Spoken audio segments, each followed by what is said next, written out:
നമുക്കെല്ലാവർക്കും ദൈവം ധാരാളമായ കൃപാദാനങ്ങൾ തന്നിട്ടുണ്ട്.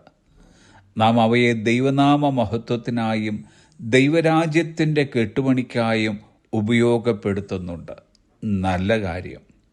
എന്നാൽ ഇന്ന് പലരും അവർക്ക് ലഭിച്ച കൃപാദാനങ്ങളിൽ അഹങ്കരിക്ക നിമിത്തം നിഗളത്തിൻ്റെ പിടിയിലകപ്പെട്ടിരിക്കുകയാണ്. If our focus on spiritual gifts and ability, we will become pride. But if our focus on cross, we will become humility. കൃപാദാനങ്ങളിലും കഴിവുകളിലും നമ്മുടെ ശ്രദ്ധ കേന്ദ്രീകരിച്ചാൽ നാം നിഗളിക്കും. എന്നാൽ ക്രൂശിൽ നമ്മുടെ ശ്രദ്ധ കേന്ദ്രീകരിച്ചാൽ നാം വിനയാനീതനാകും. മറ്റുള്ളവരുടെ മുമ്പിൽ നാം ആരാണെന്നതിൻ്റെ ഉയർന്ന ബോധമാണ് നിഗളം കൊണ്ടുവരുന്നതെങ്കിൽ ദൈവത്തിൻ്റെയും മറ്റുള്ളവരുടെയും മുമ്പിൽ നാം യഥാർത്ഥത്തിൽ ശ്രേഷ്ഠരല്ല എന്ന താഴ്ന്ന ബോധമാണ് വിനയം കൊണ്ടുവരുന്നത്. യേശു കർത്താവ് നമുക്ക് വേണ്ടി കാൽവറി ക്രൂശിൽ സഹിച്ചതും പരമയാഗമായി തീർന്നതും നാം ഓരോ ദിവസവും ആത്മാർത്ഥമായി ചിന്തിക്കുകയും ധ്യാനിക്കുകയും അതിന് ദൈവത്തിന് മഹത്വം കൊടുക്കുകയും ചെയ്തുകൊണ്ടിരിക്കുമ്പോൾ ഒരു കാരണവശാലും നിഗളം നമ്മിൽ കടക്കുവാൻ സാധിക്കുകയില്ല. താഴ്മയുടെയും വിനയത്തിൻ്റെയും സ്നേഹത്തിൻ്റെയും ത്യാഗത്തിൻ്റെയും പര്യായമത്രേ കാൽവറി ക്രൂശ്. ഈ കാൽവറി ക്രൂശ് നമുക്ക് പാപമോചനവും വീണ്ടെടുപ്പും മാത്രമല്ല, ഒരു വസ്ത്രം കൂടി സമ്മാനിക്കുകയുണ്ടായി.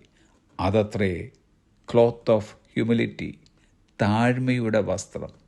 നമ്മുടെ കുടുംബത്തിൽ, തൊഴിലിടങ്ങളിൽ, ആത്മീയ കൂട്ടായ്മകളിൽ, വേദികളിൽ, പ്രസംഗപീഠത്തിൽ നാം താഴ്മയുടെ വസ്ത്രം ധരിച്ചുകൊണ്ട് വേണം നിൽക്കുവാൻ. C.S. ലൂയിസ് ഇങ്ങനെ എഴുതുകയുണ്ടായി: Truly, humility is our greatest friend. It increases our hunger for God's and opens our heart to His Spirit. It leads intimacy with God. തീർച്ചയായും വിനയം നമ്മുടെ ഏറ്റവും വലിയ സുഹൃത്താണ്. അത് ദൈവവചനത്തിനായുള്ള നമ്മുടെ വിശപ്പ് വർദ്ധിപ്പിക്കുകയും അവൻ്റെ ആത്മാവിലേക്ക് നമ്മുടെ ഹൃദയങ്ങളെ തുറക്കുകയും ചെയ്യുന്നു. അത് ദൈവവുമായുള്ള അടുപ്പത്തിലേക്ക് നമ്മെ നയിക്കുന്നു. വിനയത്തിൻ്റെ നേരെ വിപരീതമാണ് നിഗളം എന്നുള്ളതിനാൽ നിഗളം നമ്മെ ദൈവത്തിൽ നിന്നും അകറ്റിക്കൊണ്ടിരിക്കും. തന്നിമിത്തം ക്രിസ്തു കേന്ദ്രീകൃതമായി തുടങ്ങിയ നമ്മുടെ ക്രിസ്തീയ ജീവിതം ഒടുവിൽ സ്വയം കേന്ദ്രീകൃതമായ ജീവിതമായി അധപ്പതിക്കും. സെയിൻറ്റ് അഗസ്റ്റിൻ പറഞ്ഞതത്രേ: It was pride that changed angels into devils. It is humility that makes men as angels.